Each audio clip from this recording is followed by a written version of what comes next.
Parang isang kumanta naman, no? Ako'y lubos, nagpapupuri at papasalamat sa Panginoon sa isang linggong napagtagumpayan ko. Sa kabila ng ang daming problema, pero ang Panginoon nandyan. Katulad na sabi ni Brother Aaron na marami bang napapanisan, sa amin wala namang papanisin din eh. Pero ang pasalamat ko sa Panginoon, ang binibigay sa akin ng Panginoon is more than enough. Yung talagang pag magutom ka madaling araw, may makakain ka. Yung tira mo ng hapunan, may makakain sa madaling araw. Kaya pag madaling araw magkalabog yung kaldero, alam mo kung sino yun. Kakatok na lang pala kami sa'yo, no? Pag gutom pala kami, kakatok na lang kami sa'yo. Oo, katok na kayo. Ang daming tutong dun.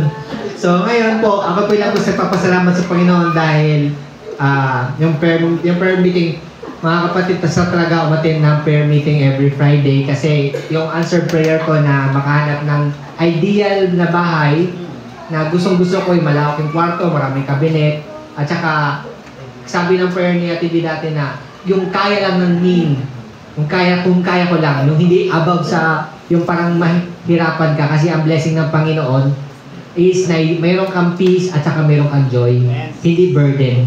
So, nakahanap ko ng bahay which is 5,000, which is mura na para sa akin at sakto lang para sa sahod ko. Talagang gustong-gusto ko yung lugar.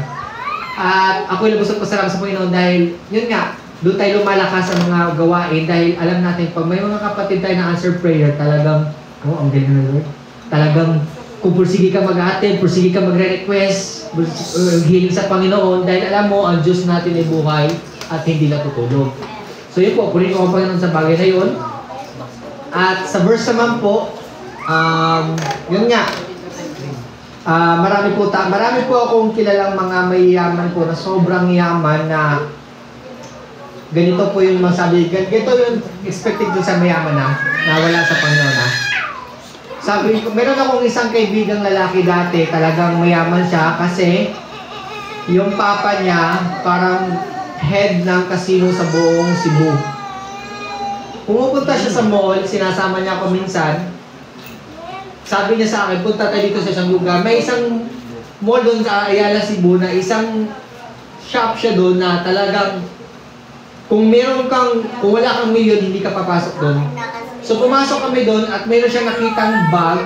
Sabi sa akin, tignan mo, Johnson, tignan mo yung bag. Talagang gamit na gamit ko to araw-araw. Tignan mo yung mga bulsa. Dito ko ilalagay yung ganito. Dito ko gagamitin. At hindi lang yun. Pwede ko dito pang outing. Ang dami na sinabi sa bag. Tapos lumabas kami. Ako, alam ko na mabibili niya yun. Ganito siya kayaman. Then paglabas namin, tinanong ko siya, bakit di mo binili? Kaya mo na mabili mo. Yun nga eh, yun ang nakalungkot eh. Pag binili ko na yun, anong babalikan ko sa mall? Ang point niya doon is, mabibili niya na lahat. Nawawala na siya ng gana. Kahit mag-gain mo yung buong mundo ito, darating sa point na wala kang gana. Except na dyan ka sa Panginoon. Ang point ko po is ganito. Tayo nagsaserve sa Panginoon through sa giving, through sa pagsaserve sa Kanya, through sa paglilinis dito sa church. Ang daming way sa pagluluto, ang pagsaserve sa Panginoon. Hindi lang yan vain, hindi yan in vain lang. Kundi may gain po yan dahil po pagdating natin sa langit, meron po tayong reward sa bagay na bawat natin nagagawa. Bawat soul, example po, makapagyaya po tayo ng isang soul, nagbago ang buhay dahil niyaya natin sa church. Sa langit po, pagdating sa langit, isa po yung diamond sa corona po. Sa akin kahit walang diamond eh. Kahit janitor lang ako sa langit eh. Papasok lang. Nasa langit. Kumbaga, ganun po yung reward. Hindi po in vain. Ang point ko po, ang sarap mag-ipon ng kayamanan sa langit. Alam bakit? Imagine itong buong mundo, itong buong kwarto na to. Ang buhay natin, pagpalagi natin, ang abot ng buhay ko, expected ko, nasa 70 77. Max na yun. Kasi ayoko rin naman mapabigat sa magiging anak ko, sa pamilya ko. Gusto ko, wala ko Lord. Pagkano ako ni Lord na parang ni Abraham lang, and he breathed his last breath. Okay, yun lang.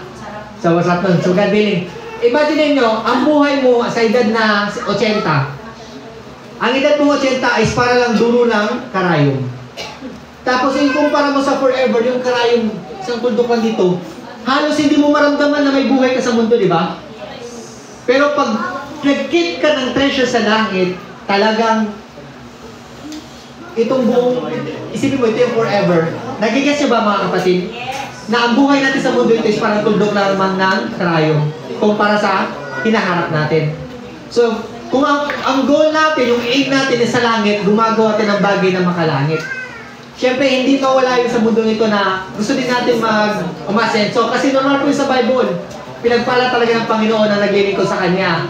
Makikita natin si Job, pinagpala. Si Solomon, pinagpala. Si David, pinagpala. Kahit mga high priest ng unang panahon, pinagpala ng Panginoon. Pero hindi nagbabago yung pagsaserve nila sa Panginoon. Mga kapatid, yun nga. I-focus natin yung heart natin. Kasi nga, katulad ng lagi kong sinasabi, wala tayong maiiwan sa mundong ito. Wala talaga tayong maiiwan, kundi pag-ibig lamang. Sana ang pag-ibig na maiiwan natin sa mundong ito ay pag-ibig na natutunan natin kay Jesus Christ. Kasi yun lang talaga ang whole purpose ng buhay natin eh. Number 1, magpuri sa Panginoon. Pangalawa, follow sa Kanyang commandment. Pangatlo, to be like Christ. Na makita sa atin si Kristo sa pamumuhay. Yun lang talaga yung purpose natin sa buhay na ito eh. Magpuri sa Panginoon, sundin ang Kanyang utos, at sumunod tayo na maging kawangis tayo ni Jesus Christ habang nandito po tayo sa mundong ito. Yun lang naman talaga eh. So ngayon po, makikita po natin, hindi po masama mangarap po. Kahit ako nangangarap ako. Ngayon, salamat sa Panginoon kasi ilang buwan na lang, tapos na ako sa motor. Pwede na ako magawa. Pwede na ako Ninja. Gusto ko na mag-ipon naman pang business naman. As long sa pundoang ito, go on ka lang, pero ang point doon, yung pagsuserve mo sa Panginoon, nandun pa rin 100%.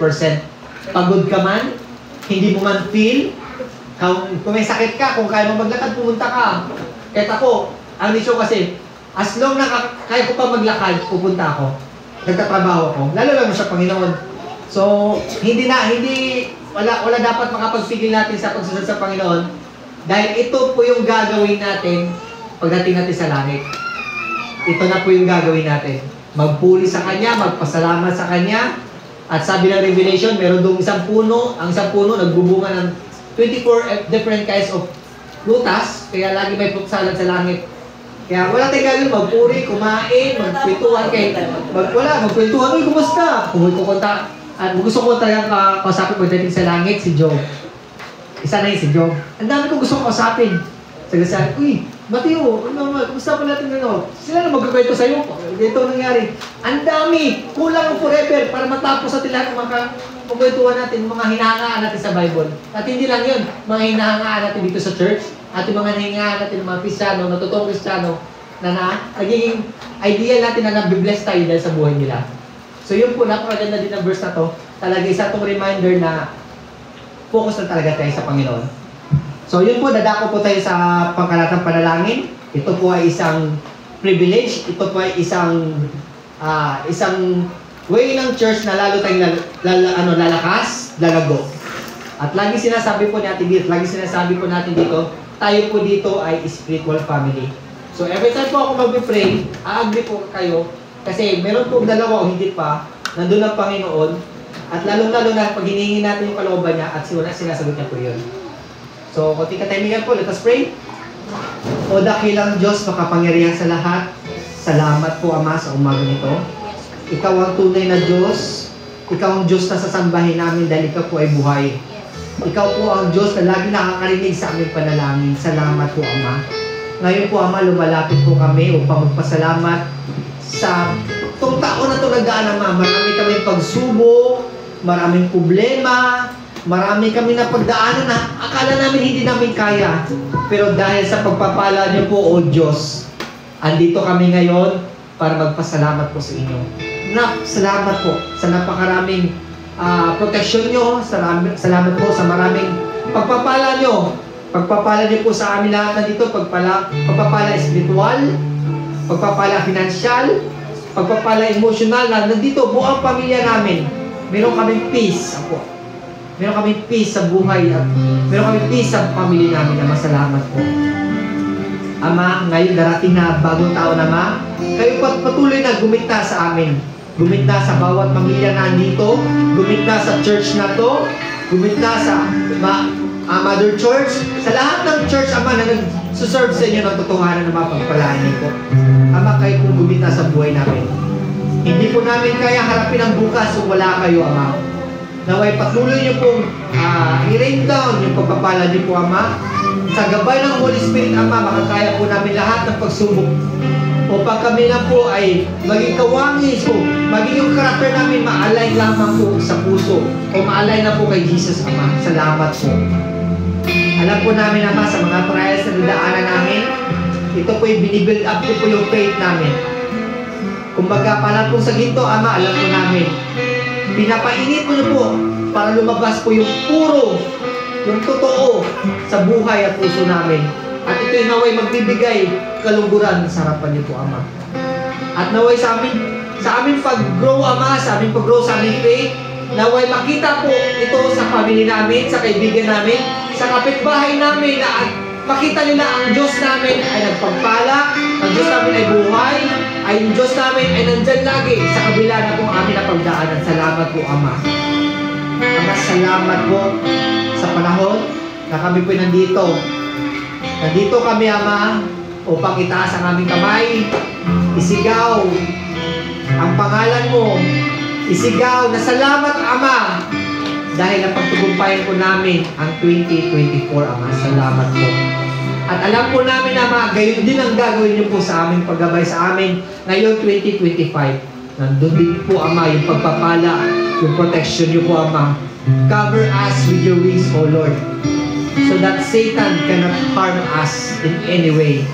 Protect us, O Lord, by the blood of Jesus, na matagal na pong binayaran ang buhay namin. Kaya wala po siyang karapatan, in Jesus' name, wala siyang karapatan na guluhin ang buhay namin sa 2025, Ama. Dahil ang taon na ito ay nakalaan lamang para magpuri sa inyo, maglingkod sa inyo, magpasalamat sa inyo, at nawa magamit kami, Ama, bilang ilaw at asin sa paligid namin, Ama. Salamat po sa paggamit sa amin. At higit po sa lahat, Ama, sa dami namang hiling, Ama, patawad po sa mga kasalanan na nagawa namin. Kalapasang nagawa laban na sa inyo, Ama. Kasalanan na nagawa namin sa aming kapwa, Ama, na hindi namin napapansin ng kakasalanan. Patawad po, Ama. Ipalala po sa amin, Ama, mga special prayer na dapat kami humingi ng tawad, Ama. Salamat po, Ama, sa pagpatawad sa amin. Nawa hindi ito hadlang upang dinggin ang aming prayer, aming request o aming hinayin, Ama. Salamat po, Ama. Ama, patuloy namin pinag-pray ang bansang Pilipinas na ito'y maging malaya. Pagpalain niyo po ang nanungkulan nito simula sa pinakamataas hanggang sa pinakamababa, Ama. Maraming problema ang Pilipinas, Ama. But alam po namin, Ama, maliit lang po ito na kaya niyo pong sulbahan, Ama. Gamitin niyo po kung anong gamitin niyo po, Ama, para magkaroon ng peace sa bansang Pilipinas at patuloy lumago ang iyong salita sa bawat nakakatira sa Pilipinas, Ama. Ama, salamat po. Pagpalain niyo rin po, Ama, ang mag-speak dito sa harapan. Nangisan niyo po ang kanyang bibig. Salamat po sa revelation, Ama, sa kanya. Sa mensahe namin maririnig, Ama, i-prepare niyo po yung mind namin, yung puso namin, at kung anong gumagalaw o naggugulo sa isipan namin, Ama, tanggalan niyo po ito na makafocus na kami sa inyong salita. Upang marinig po namin at makita namin yung kaluwalhatian, Ama. At may pasabuhay po namin na to, may pasabuhay po namin ito at hindi lang po, at mahirap po namin sa kapwa namin. Salamat po. Pagpalain niyo po lahat nandito, at sa mga wala po dito, Ama, pagpalain niyo po sila. Sa anong kadahilanan, Ama, pagpalain niyo po sila. Nawa sa darating na Sunday, Ama, makasama po namin sila. Upang sa kami lahat, Amay, magkasama at magkaisa sa pagpupuri sa pangalan niyo po, Ama. Salamat po. Pagpalain niyo po itong Banaba, ang Upper, ang pastora namin, Pastor B, Pastor Randy, Pastor Mar, lahat po ng kasama niyang Pastor Ama, pagpalain niyo po sila. Patuloy niyo po sa bigyan o paggaluban ng malusog at masiglang pangatawan, Ama. I-provide niyo po yung kung saan sila kumukuha ng financial needs, Ama, upang yung pagsaserve nila sa inyo, Ama, ay hindi maapektuhan. Pagpalain niyo po ang aming Pastor, Ama. Pagpalain niyo po, patuloy kayo magbigay ng revelation na bumula sa inyo. Patuloy sila maging strong spiritually dahil sila po yung nag-lead sa amin, Ama. Patuloy maging up, yung apoy sa pagsaserve nila sa inyo, Ama, hindi lang pula, kundi blue sa sobrang lakas, Ama, sa pagsaserve sa inyo. Dahil kung anong leader namin, Ama, kayo nasa paligid, Ama, gayon na rin. Dahil sila po nag-lead sa amin kung anong katotohanan, kung ano yung kalooban niyo po sa bawat isa sa amin, Ama. Salamat po. Salamat po, Ama, sa church na to. Naway patuloy na itong lumago, Hindi lang yung building, magkaayos ay sama, hindi lang upuan, kundi lahat ng nakaupo dito, Ama, lalago po kami, Ama. Magdagdag pa kayo ng tao, Ama. Magdagdag pa kayo ng membro, Ama. Higit sa lahat, Ama, magdagdag pa kayo ng tao. Magsa-drum, sa music, sa guitar. Ama, pwede rin po, Ama. Magdagdag kayo ng isang talentong, Ama, na marunong mag-piano. Marunong sa computer. Ama, magdagdag pa kayo ng tao, Ama. Makatulong na sa pagluto. Ama, itong hiling namin napakalit, Ama. Pero naway kami may somebody na gumagalaw, nagkakaisa. At kami magiging impluensya sa paligid namin, Ama. Pagpalain niyo po kami lahat, Ama. Kami po lahat, Ama, nakadepende sa pagpapala sa inyo. I-set niyo po yung mind and heart namin, Ama, katulad ng verse na to. Na hindi lang kami nakafocus sa mundong ito, kundi nakafocus kami sa soul namin na nakalaan sa inyo, Ama. Salamat po. Ang bibig ko po ay hindi po tumitigil sa pagsabi ng salamat dahil alam po namin ang Diyos namin ay hindi tumitigil sa paggawa ng mabuti. Pagising namin sa umaga, O Lord, salamat kami buhay. Kasi alam po namin, pag pumunta kami sa cemetery, ibang sukat. Kinukuha, wala na pong buhay. Pero ngayon, buhay kami, nandito kami upang magpasalamat, magpuri sa iyo, at makinig po sa inyong mensahe. Salamat po, O Diyos. Na kami may tenga, may bibig. Ama, salamat po. Purihin ka lagi, Ama, sa aming buhay. Isamot dalangin namin sa matamis na pangalan ni Jesus. Dati magsabi ng Amen. Amen.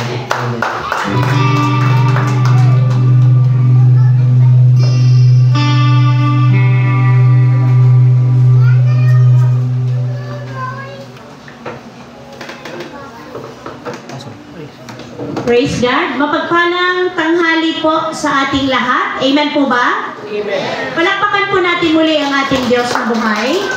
Nagagalak po ako na muli kayong makasama. Kayo po ba'y nagagalak? Amen. Na makita ako muli. Amen. Salamat sa Diyos dahil nagtagumpay tayo sa nagdaang mga panahon na may chance na magsama-sama ang pamilya. Tama po? Mga pinagtatalunan man yung petsa ng Christmas, hindi po yan, wala yung issue sa atin. No po? Ang mahalaga doon, may ipinanganak. Merong Savior, merong Jesus Christ na umako sa lahat ng ating kasalanan. Sabi nga, tayo nga daw po ordinary people ay nagbibigay halaga sa ating birthday, di ba? Lahat gagawin mo para lang ma-celebrate yung birthday mo, di lalo naman ang ating Panginoon. Salamat sa Diyos dahil dakila at wagas ang pag-ibig niya sa atin. Hindi natin kayang isalarawan, tama po ba? Hindi natin kayang ikumpara kanino man sapagkat ito ay dakila at wagas. Yung pag-ibig ni Christ, pag-ibig ng ating Ama sa Langit sa pamamagitan ng kanyang anak. So ngayon po ay mapalad tayo dahil may kalayaan tayo na magsama-sama ng ganito. Mapalad tayo sa ating lugar, sa ating bansa, na malaya po na naipapahayag, na ipoproclaim ang kabutihan ng ating Panginoong Jesus. Kumusta po mga kapatid? Amen. Masaya? Matagumpay? Amen. Ubus. Yes, opo. Ubus ba? Muntik ka na. Magtira, meron pa. Ito yung celebration, yung pagsalubong sa bagong taon. Pero hindi na dapat kasali yung mga paputok. Ano po? Huwag na. Sige po, palakasin pa natin lalo ang ating buhay spiritual. Kanina busog na tayo, ano po? Doon sa verse, sabi doon, ano nga ba mapapala ng isang tao makamtan man niya ang buong daigdig? Ang ibig sabihin po dyan, anong mapapala mo? Magkaroon ka man ng lahat ng bagay na inaasam ng tao dito sa mundo, pero kung ang kaluluwa mo naman ay dukha sa harapan ng Diyos. Dahil wala kang Kristo, wala kang relasyon sa ating Panginoon, ay ikaw na ang pinakakawawa. Pero salamat dahil hindi yan hinahayaan ng Diyos na mangyari kahit kanino man. Lahat ng tao binibigyan ng pagkakataon ng Panginoon na makilala siya. Amen po? Ma-experience, maranasan ang grasya na apaw-apaw mula sa ating Diyos na buhay. Nagtataka lang po ako, walang bata. Nandito si Maxine at si Juliana kasi andito ang kanilang mama. Asan ang mga bata? Ano ang pangalan nito, Teacher John Paul? Asan ang mga bata? Nagbakasyon? Asan na? Asan na yung mga bata? Bakit parang wala tayong nakita ni isa? Mga nag-break. Sige po, basahin natin ang revelation or ang word, ang mensahe ng Panginoon sa ating lahat ngayon. Tayo po tayo sa 2 Corinthians, ano yan? Chapter 5. Okay, sige po, pakibasa church. Kaya tulad ng pagkakataon, isa sa siyang lang. Wala lang ang natin ng pagkatao. Sa halip ito ay namangkana ng bago. Amen. Pagpalain po ang pagkabasa ng salita ng Diyos. Let us pray. Aming Ama na nasa langit, sa pangalan po ng iyong anak na si Jesus, kami ay patuloy na lumalapit sa inyo. Nagpapasalamat po kami sa katagumpayan ng amin pong pagpunta dito, kung saan kami ay malaya na sumamba sa inyo sa spirito at katotohanan. Salamat sa kalayaang purihin ka sa pamamagitan ng aming mga tinig. Purihin ka sa laman ng aming puso at isipan. Salamat sa kalayaang purihin ka sa kakayahan naming pumalakpak, sumayaw, upang ipahayag ang aming pasasalamat sa inyo pong dakila at wagas na pagmamahal sa amin.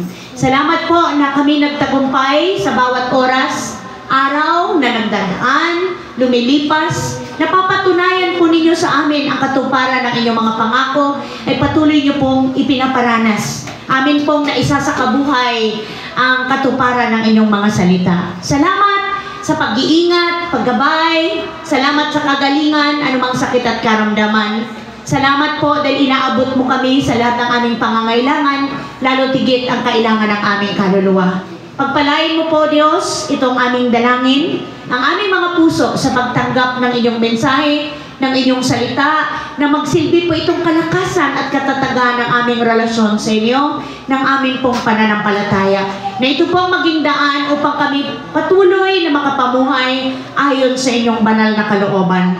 Sa tulong po ng banal na Espiritu, dalangin po namin ang karunungan at kapangyarihan ng Holy Spirit na sa amin ay manguna. Nang sa gayon, O Diyos, hindi kami manangan sa sarili naming karunungan at kakayahang unawain ang inyong mensahe. Maraming salamat sa buhay ng mga anak mo na narito ngayon. Ang aking dalangin, katagpuin mo po sila. May kanya-kanya po silang daing, may kanya-kanyang hiling sa inyo. Salamat sapagkat hindi po sila mabibigo sa kanila pong paglapit sa inyo. Purihin ka, dakilain ka, luwalhatiin ka. Thank you, Lord, sa panalangin ng bawat isa na tinugon niyo na po. Salamat sa request ng bawat isa na ngayon pa lang ang namin ang katugunan nito sa pangalan ni Jesus. Thank you, Lord, sa apaw-apaw na pagpapala. Lalo tigit ang pagpapala sa aming spiritual, sa aming kaluluwa. Purihin ka, dakilain ka, luwalhatiin ka. Sa matamis at makapangyarihang pangalan ni Jesus, itong aming dalangin, ang lahat ng handang mabless ay magsabi ng Amen, Amen, at Amen. Hallelujah. Maupo na po tayong lahat. Ang pamagat po ng ating pag-aalalan ngayon ay, pakibasa po. New life in Christ Jesus. Wow, ang sarap pakinggan. Sino nga bang ayaw ng bagong buhay? Tama po? Bagong taon, bagong buhay. Yan. Ito yung hindi nagbabago. Na tuwing pagpasok ng taon, ito yung gusto natin. Tama po ba? Lahat, yes, New Year's resolution. Uso pa ba yun? Opo. Meron pa rin ba? Meron pa rin. Ano po? Meron pa rin mga New Year's resolution ng mga tao. Hindi sila tutupad eh. Ay, hindi na. Kaya medyo na lang. Sa 10 siguro, ano? Napakapalad kung may natupad. Ay, isa. Ayan. Mapalad na kung may natupad na kalahati doon sa 10. Opo, lahat tayo. Lahat tayo nag-aasam-asam na may pagbabago. Tama? Mabago ang ating buhay. Ano pa ba? Mabago yung ating kahinaan. Mabago ang ating lifestyle. Mabago ang laman ng ating isip. Oo, mabago yung pananaw mo sa buhay. Mabago, pwede kayang balik na rin naman natin. Mabago yung pagtrato sa atin ng tao. Pwede ba? Mabago yung pagtanggap sa atin ng mundo. Di ba? May mga ganun naman, di ba? Mabago yung tingin nila sa atin. Di ba? Kasi ganun naman talaga yung ating pinagsisikapan. Bakit ako nagsisikap? Bakit ko pinipilit? Bakit ko sinisikap na maging naayos ang lahat? Kasi gusto kong mabago ang tingin nila sa akin. Masama ba yun? Hindi naman, di po ba? Pero alam niyo po mga kapatid ko sa pananampalataya, pwede natin maging tanong, ano nga po ba ang magagawa ng tao para mabago ang kanyang buhay? Pwede, di ba? Ano pa ba ang pwede natin gawin para mai-apply natin sa ating buhay yung hindi lang kung kailan New Year, yung pagpalit ng taon? Malinaw po ang sabi doon sa Bible, sa ating verse, kaya't kung nakipag-isa na kay Kristo ang isang tao, ano na siya? Isa na siyang bagong nilalang. Wala na ang dati niyang pagkatao, sa halip ito'y napalitan na ng bago. So malinaw po ang sinasabi diyan ng Bible na kung sino man ang nakipag-isa kay Christ, doon lamang nagkakaroon ng totoong pagbabago. Tama po ba? Automatic. Pag ang buhay mo ay may kaugnayan na kay Kristo, unti-unti itong mababago. Naniniwala po ba kayo ron? Mas naniniwala ako doon sa unti-unti kaysa sa biglaan. Tapos babalik ka, mas malala. Kasi pilit na pilit. Ano po? Sinisikap. So, unti-unti po itong mababago. Ang sabi, lahat ng luma, unti-unting mapapalitan ng bago. Okay. So, kung yung luma mong pagkatao, wala kang pasensya, unti-unti, nagkakaroon ka na ng pasensya. Tama? Kung yung luma mong pagkatao, wala kang pagtitiis, unti-unti, nagagawa mo na. Gumaganon si Adrian. Ako, unti-unti may pagpapasensya na. Amen. Unti-unti may pagtitiis. Unti-unti nakukuha mo na, nagagawa mo ng umunawa. Dati hindi kaya. Diba? Pumapalag ka. Nangangatwiran ka. Ipaglalaban mo. Pero, dahil ikaw ay na kay Christ na, may unti-unting pagbabago. Sapagkat ito po ay makikita natin ang kapangyarihan ng salita ng Diyos. Kahapon po sa pag-uusap namin ng tita ni Pao na pinsan ni Brother George sa Leyte. Hindi na po siya nakakatayo kasi nagkaroon po siya ng aksidente sa Kingsville na siyang dahilan na naapektuhan yung kanyang pagtayo, no? Buti na lang ngayon, salamat sa Lord, kasi yung pagsasalita niya medyo okay na. Isipin niyo po, nakaupo ka sa tricycle, salpukin ka ng sasakyan, na talagang na puruhan yung iyong dito, malulumpo talaga ang tao. So, naapektuhan yung kanyang pananalita kasi umurong yung dila niya. Pero dahil na rin sa therapy at prayer, ay unti-unting nagkakaroon ng, dumadaan siya sa proseso ng healing. So kahapon napag-usapan namin tungkol sa growth ng Kristiyano. Napag-usapan namin na naniniwala kami, or ako mismo, naniniwala ako na napakapalad po natin na nandito tayo sa small na group. Bakit? Kasi natuturuan tayo ng maayos. Nauunawaan mo, naiintindihan mo ng unti-unti. Detalyado yung pagtuturo sa atin ng Panginoon about the Word. Kaysa yung i-compare natin yung labas-masok lang tayo sa church. Hi, hello lang. Hindi nga siguro maging hi, hello Kung abutan mo yung welcoming, di ba? Kung aabutan mo yung welcoming sa napakalalaki at kilalang-kilalang mga churches, hindi ko po yan minamaliit. Okay lang po. Kasi may mga kategorya lahat Tama po ba? May kanya-kanya tayong pinaglalagyan ng Lord kung saan tayo magagamit at kung saan tayo lalalim. Kaya dapat maging mapagpasalamat tayo sa maliit na bilang natin. Kasi tayo po ay patuloy na tinuturuan ng Diyos na magpahalaga sa isa't isa at higit sa lahat, pahalagahan natin ang salita ng Diyos. Dahil dito po tayo lumalalim. Dito tayo lumalago. Dito natin nabibigyan ng halaga, lalo tigit kung ano yung itinuturo ng Panginoon. Sabi niya, nangingilabot naman ako sa mga sinasabi mo. Sabi ko, hindi po ako yan. Ang Holy Spirit. Kasi sabi ko, once na ang tao, totohanan, na makinig, at bukas ang puso niya sa salita ng Diyos, hindi pwedeng walang pagbabago.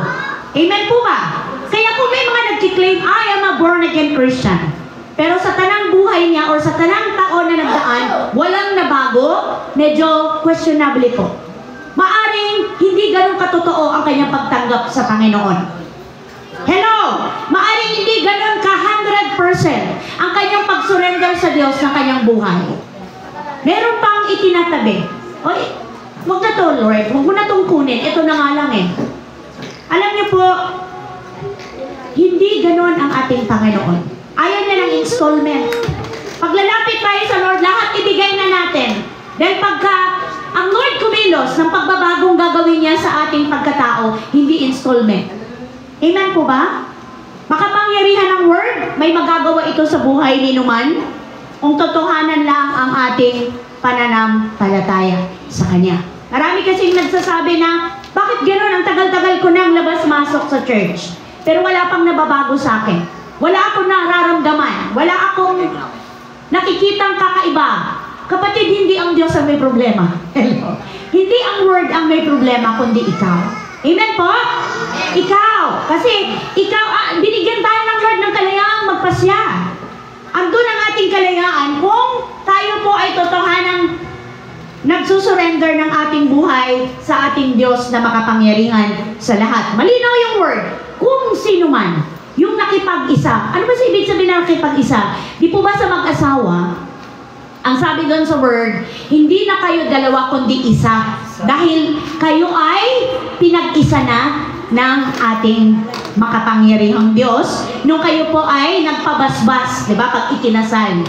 So, nung tinanggap natin ang Lord as Lord and Savior, ikinasal na tayo sa ating groom, si Jesus Christ. Tayo yung bride. Amen po ba? Kaya isa na tayo. Kaya nga, kalooban ng Lord na kung anong meron ang Panginoon, makita sa akin at sa'yo.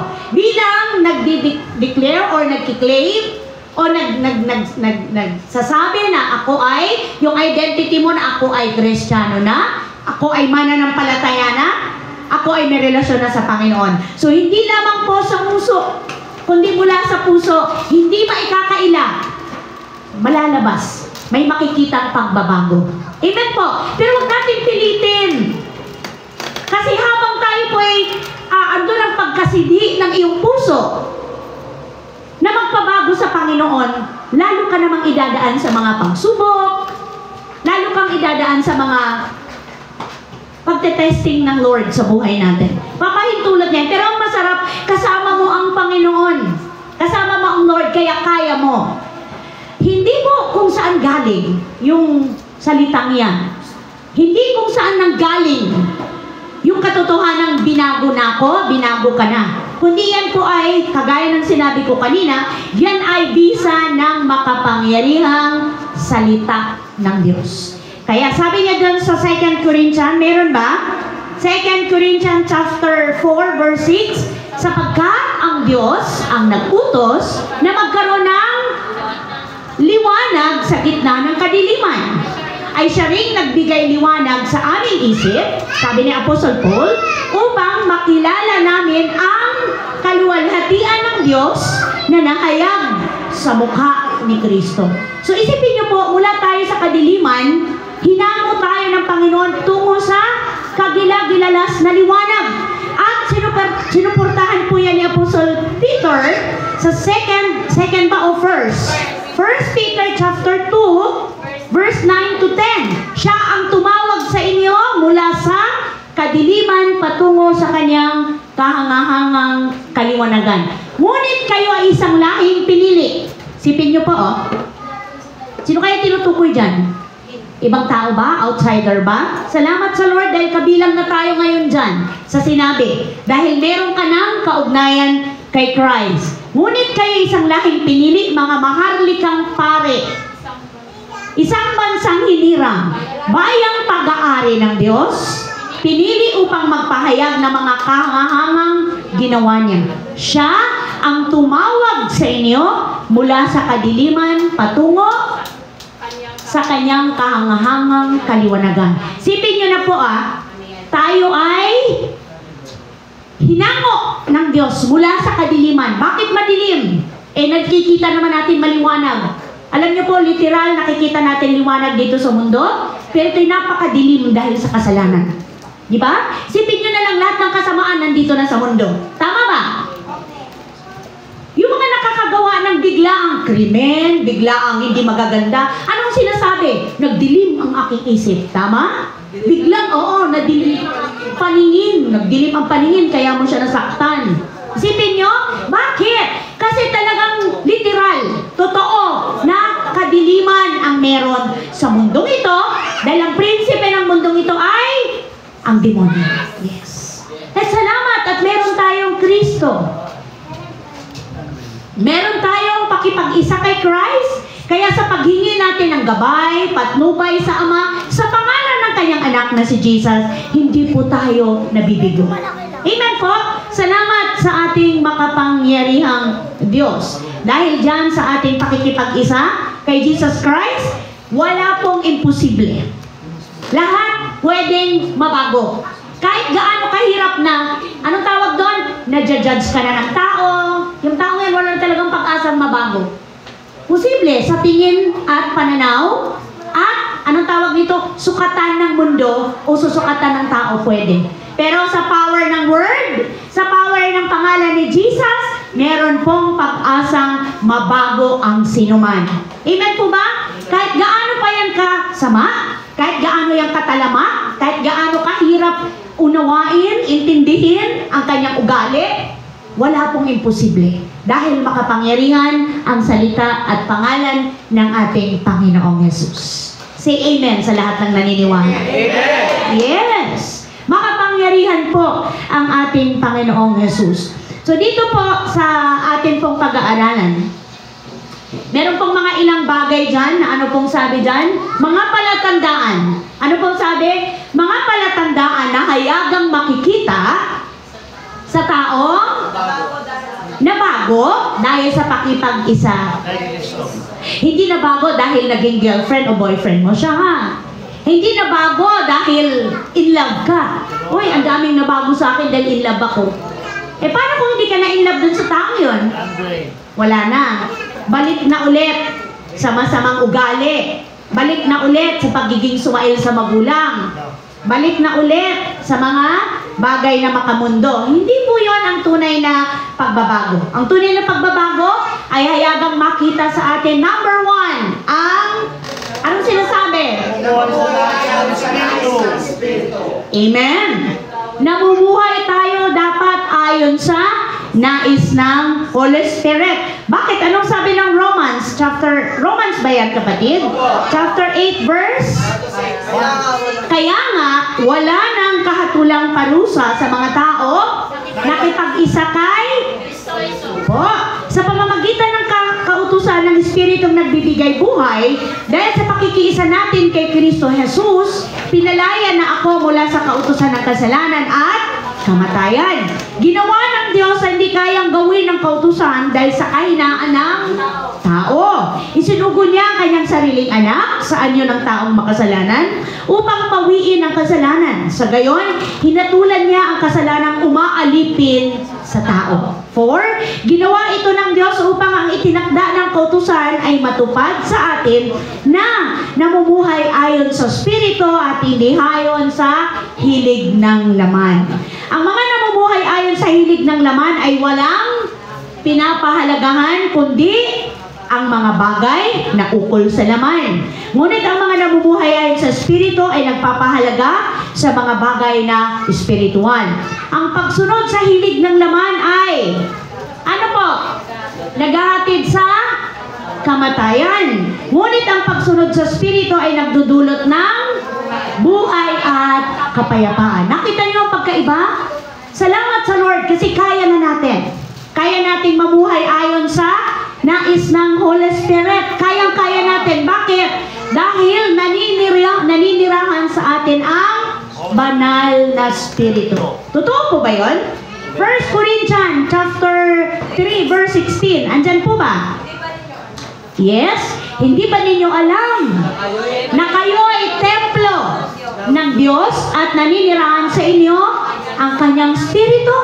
So wag niyo pong mamaliitin. Ano ang reliyon mo? Ay, ano lang ako eh. Ang tawag sa amin, Kristiyano kami.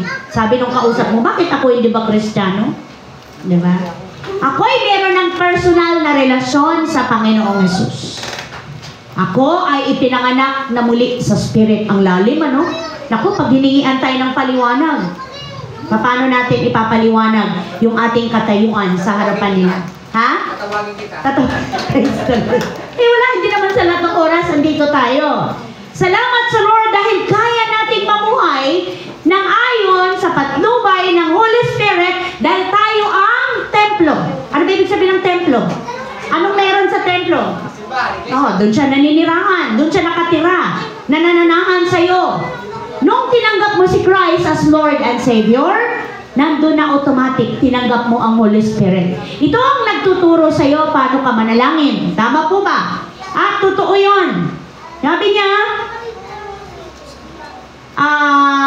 Romans, tama po ba? Tinutulungan tayo ng Holy Spirit maging sa paglapit natin sa ating Panginoon. Tama? Gayon din naman, tinutulungan tayo ng Espiritu sa ating kahinaan. Hello? Anong next? Sapagkat hindi tayo marunong manalangin. Totoo ba yan? Amen. Hindi tayo marunong manalangin. Marahil yung iba dito marunong, yung itinuro ko paano magmemorya, di ba? Isasauluhin mo, pero hindi yun yung gusto ng Lord. Ang gusto ng Panginoon, kung ano yung laman ng puso mo, kapatid. Anong nararamdaman mo?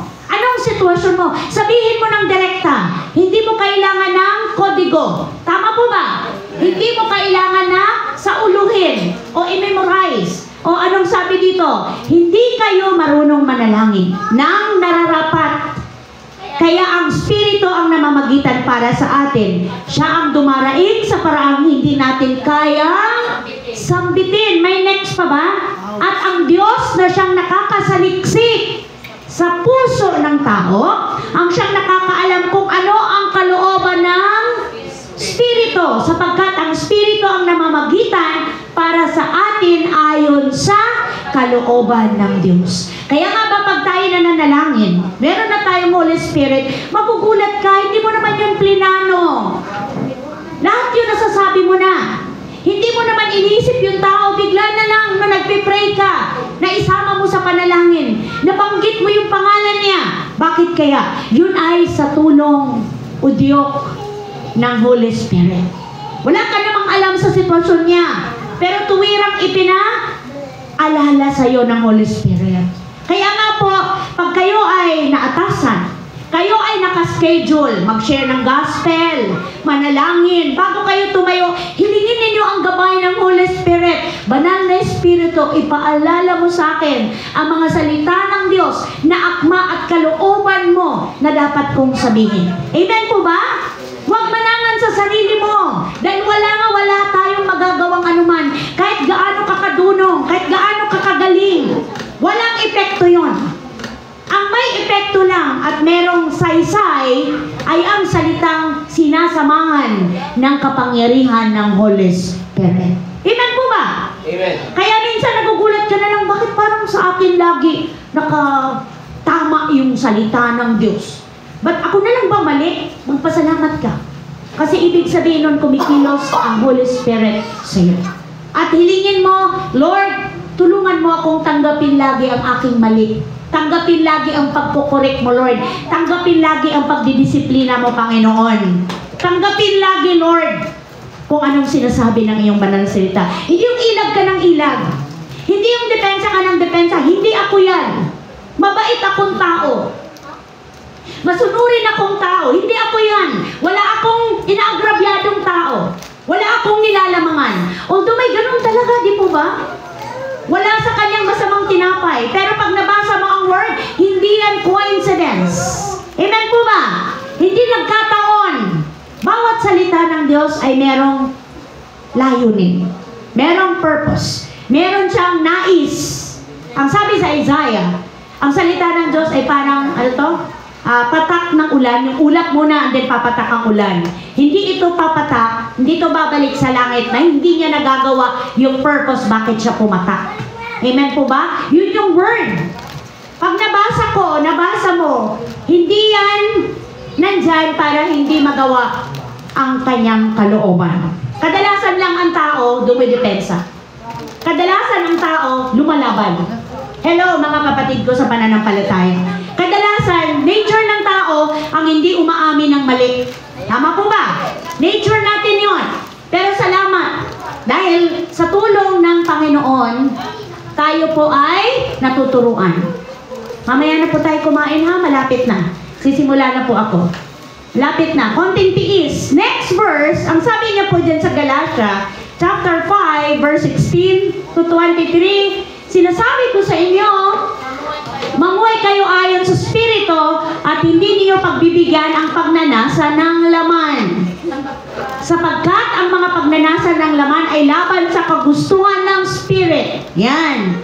At ang kagustuhan ng Espiritu ay laban sa mga pagnanasa ng laman. Magkalaban ang dalawang ito, kaya napitigilan kayo sa paggawa ng nais niyong gawin.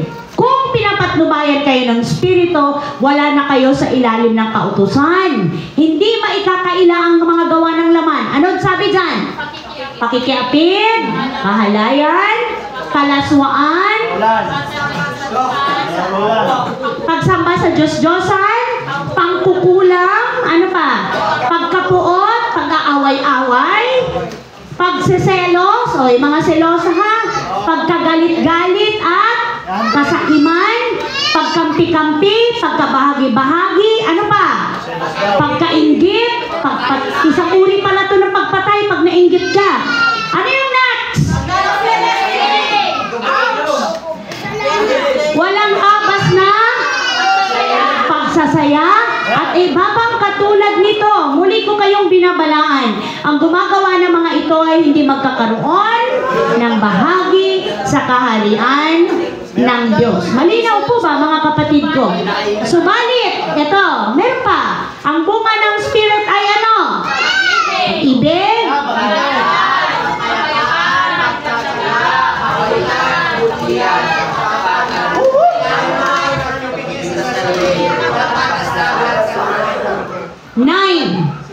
So kung ni isa wala kayo niyan, kapatid, repent ulit. Opo, totohanan yung tanggapin si Jesus Christ. Kasi kung totoong nakipag-isa kay Christ, may bunga. Amen po ba? Ano yung, ito, self-control? Hindi pwedeng wala. Meron na ba wala? Alam ko nagpa-assignment na ako nito, pero gusto kong ulitin. Bawat isa magbigay ng anong meron kayong fruit. Katunayang nabago na kayo ng Panginoon. Pwede po ba yun? Mas more, salamat. Pero kahit isa lang yan, kapatid, wag mong ikahiya. Salamat sa Diyos kasi meron. Prove yan na tinanggap mo na ang Espiritu galing sa Diyos. Amen po? Hello, mga kapatid ko sa pananampalataya. Bunga ng banal na Espiritu. Pag-ibig, kagalakan, kapayapaan, pagtsatsaga, kabaitan, kabutihan, katapatan, kahinahunan, at pagpipigil sa sarili. So, salamat sa Lord kasi kalooban niya po na magkaroon tayo nito. Palakpakan po natin ang ating Diyos na buhay. Praise the Lord. Number 2. Ano po yung palatandaang dapat na makita? Man, hindi na puro away, ha? Nababago na ang laman ng isip. Hindi na puro gulo. Hindi na puro riot. Kundi ito ay meron ng self-control. Meron ng pagpipigil sa sarili. Tingnan natin yung mga supporting verse. Philippians 4:8. Bilang tatapos. Anong dapat na maging laman ng isip natin? Mga bagay na karapat-dapat, mga bagay na kapuri-puri, mga bagay na totoo, marangal, matuwid, malinis, kaibig-ibig, at kagalang-galang. So pagka may pumasok sa isip mong medyo negatibo, lalo tigit ay para sa kapwa, erase, erase, erase. Ang sabi ng Bible, dapat yung mga totoo, malinis, kagalang-galang, at ano pa ang tabig dan? Matuwid, marangal sa harapan ng ating Panginoon. Next verse po, sabi sa Romans 12:2, huwag kayong makiayon. Tama? Sa takbo ng mundong ito, sa halip, hayaan ninyong ano? Nakita niyo yung word? Hayaan ninyo. Ibig sabihin, pwedeng ayaw ninyo. Tama? Kita mo kung gaano kadakila, kalawak ang grasya ng Diyos sa tao? Binibigyan niya ng chance ang taong mamili. Hindi niya to ginagawang robot, kinukwelyohan ka ba ng Lord? Ayaw mo? Hindi. Binibigyan niya tayo. Hayaan ninyong baguhin ng Diyos ang ano? Ang inyong pag-iisip upang maunawaan ninyo ang kanyang kalooban. Sa gayon, magagawa natin ang alin? Kung ano? Ang mabuti, kalugod-lugod at ganap na kalooban ng Diyos. So malinaw na pag hindi na bago ang ating isip, hindi natin magagawa kung anong nais o kalooban ng Panginoon. Tama po ba? Bakit po? Kasi ang laman ng isip natin nang wala pa tayong pakipag-isa kay Christ, nature natin yung mga bagay na nasa mundo. Example, pag ginawan ka ng masama, hindi ka papayag na hindi ka gumanti. Tama po ba? Hindi pwede yan. Paglalaban ko yung karapatan ko. Di ba? Subukan mong anak mo ang makante. Talaga namang lahat ng pwedeng tumayo, tatayo. Diba? Diba? Tama po ba? Pag anak na, especially nanay, ang tatay medyo aatras lang yan. Re-rest back lang yan or re-rescue yan pagka alam na medyo terrible na, grabe na. Pero nanay talaga. Hello, di ba? Pag ang anak. Pero dahil meron ka ng pagbabago ng isip, bukas ang isip mo at tama po ba? Pinapakinggan mo muna kung ano ang nangyari. Tama po ba? Inaalam mo muna, ikasugod ka ng sugod. Diba? Hindi kay banat ka ng banat. Yung pala, yung anak mo naman talagang may kasalanan. Diba? So, napapahiya ang magulang. So, pagkabago na ang isip mo, teka muna, ano mo ba talaga nangyari? Pag-usapan naman natin, wala namang hindi nadadaan sa maayos na usapan. Amen po ba? Kasi doon makikita na may palatandaan na bago ka ng Panginoon. Kung dati talaga namang, hindi mo yan! Halika! Tara! Diba? Parang gano'n. Ayoko nang natitihado ang anak ko. Parang gano'n, ano? Hindi pwede yun. Hindi pwede yun. Salamat dahil ikaw ay meron ng pagbabago galing sa ating Diyos na buhay. Anong next verse?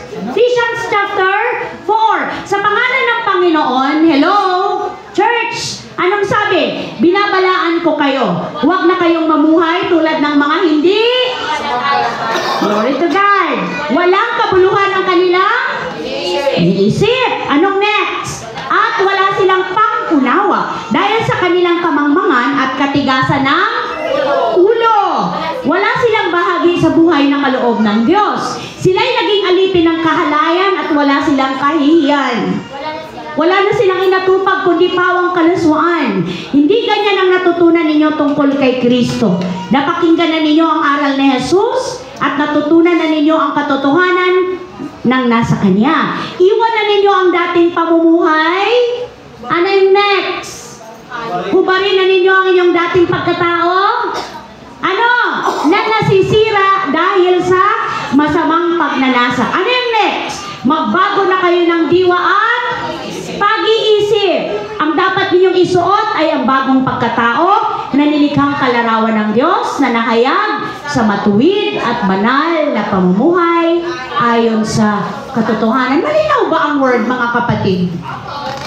Diba? Salamat sa Panginoon, detalyado lahat kung ano ang dapat na maging.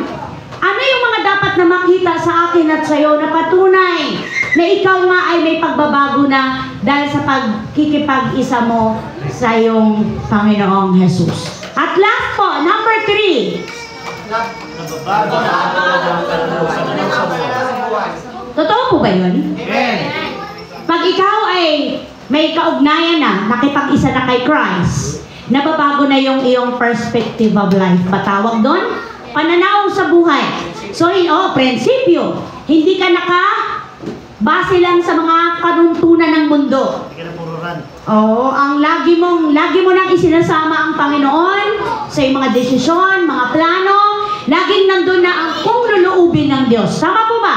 Kung kalooban ng Panginoon, luubin nawa na mangyari. Anong sabi diyan sa iba na ang ating goal? Ang sabi doon, iba na ang goal mo sa buhay. Laging sinasama mo. Ang sabi ni Apostol Pablo, ang aking pinakananais at inaasahan ay hindi ako mapahiya sa anumang bagay, kundi sa lahat ng panahon, lalo na ngayon, ay buong tapang kong maparangalan Kristo, sa buhay man o kamatayan. Ibig sabihin, kapatid, hanggang last breath, nag-stand ka sa truth.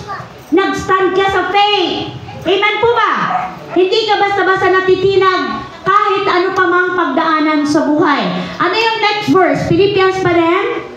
Ang tanging hangarin ko ngayon, sabi na Apostle Paul, ay lubusang makilala si Kristo. Maranasan ang kapangyarihan ng muli niyang pagkabuhay, makibahagi sa kanyang mga paghihirap, at maging katulad niya sa kanyang kamatayan, umaasang ako man ay muling bubuhayin mula sa kamatayan. Ito na yung goal mo. Hello! Ito na.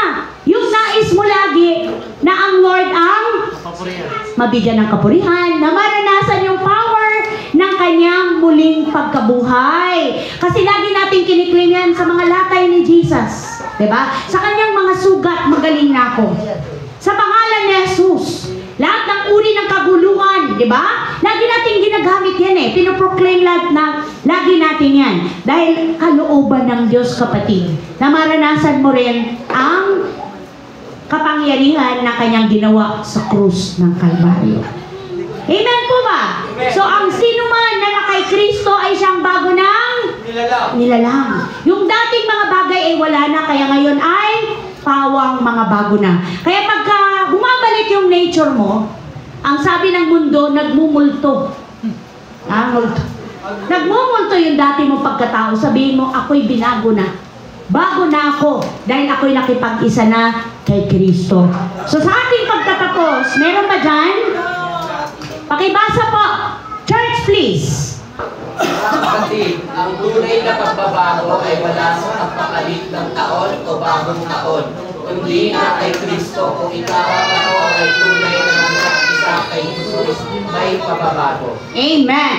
Amen po ba? Amen. Wala sa pagpalit ng bagong taon ang pagbabago natin. Ang tunay na pagbabago natin kung ikaw at ako ay tunay na nakipag-isa na kay Kristo. Kaya nga sabi niya dun sa English version, if anyone is in Christ, he is a new creation. Sabi niya dun, the old has gone, the new has come. So bago na lahat sa atin, binago na tayo ng ating Diyos na buhay.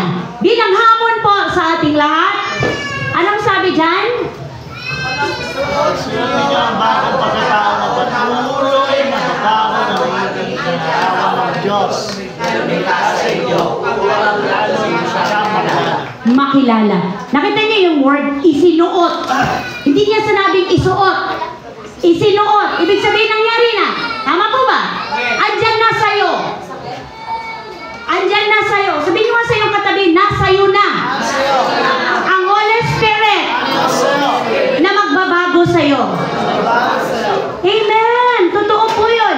Isinuot na ninyo ang bagong pagkatao na patuloy na nababago at nagiging kalarawan ng Diyos na lumikha sa inyo upang lalo ninyo siyang makilala. So walang dahilan, walang excuse, walang alibay na hindi ko kaya dahil isinuot mo na. Isinuot mo na nung tinanggap mo si Christ as Lord and Savior. May naiintindihan ba? Totoo po. Ano ang pagbabago? Binago ni Kristo. Amen. Hindi pagpalit ng bagong taon ha. Eh kahit umabot tayo ng 100 taon, kung hindi tayo totohanang nakipag-isa kay Christ, walang mababago. Pero salamat dahil kay Christ, binago na tayo ng ating. Palakpakan po natin ang ating Diyos sa buhay. Hallelujah! Glory to God. Let us pray. Aming Ama na nasa langit, sa pangalan po ng iyong anak na si Jesus, na aming Panginoon, maraming salamat po sa mensahe mo na bagong buhay dahil sa pakipag-isa namin kay Christ. Salamat po sa kapangyarihan ng inyong salita, sa kapangyarihan din ng pangalan mo, Jesus. Tunay po na nagkakaroon kami ng pagbabago araw-araw dahil ikaw ang aming Diyos na sumasa amin. Sa tulong ng Banal na Espiritu, wala pong imposible. Lahat ng aming kahinaan, lahat ng aming kapintasan, salamat dahil dumadaan kami sa proseso ng pagbabago mula sa iyo. Purihin ka, dakilain ka, luwalhatiin ka. Thank you, Holy Spirit. In Jesus' mighty name, everybody say, Amen. Amen at amen. Hallelujah. Glory to God.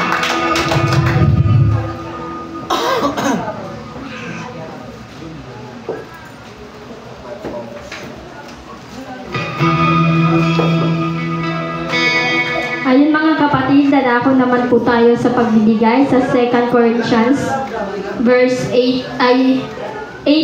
verse 1 to 3. And now, brothers and sisters, we want you to know about the grace that God has given the Macedonian churches. In the midst of a very severe trial, their overflowing joy and their extreme poverty welled up in rich generosity. For I testify that they give as much as they were able, and even beyond their ability, entirely on their own. Dito mga kapatid sa verse na to sa 2 Corinthians 8 verse 1 to 3, nakaranas po yung iglesia ng yung Macedonia ng matinding pagsubok po. May mga dalawang pointers po akong i-share sa inyo sa verse na ito.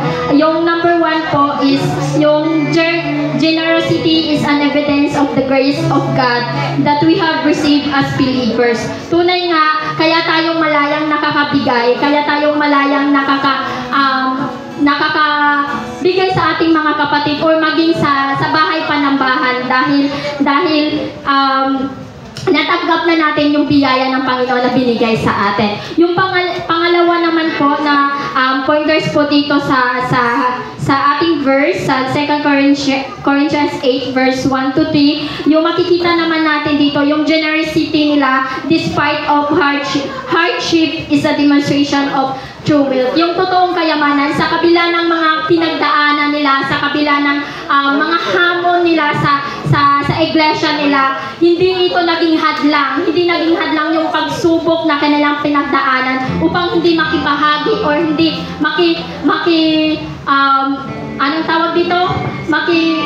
Isa sa gawain ng ating Panginoon. Tapos yung ano naman po, yung generosity is an expression of love. Yung pagbibigay natin ay doon nakikita yung pagmamahal natin. Yung pagmamahal natin sa ating Panginoon at higit sa lahat sa ating gawain ng ating Panginoon. So ayun mga kapatid, tayo po'y magbigay sa ating Panginoon.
praise God. Lay hands po natin ang ating mga kamay sa ikapo at kaloob. Oh, hallelujah, hallelujah. Pinupuri ka namin, amang banal ng makapangyarihan sa lahat. Patuloy ka namin tinataas sa pamamagitan ng iyong anak na si Jesus. Muli kaming nagpapasalamat sa katagumpayan ng isang buong taon.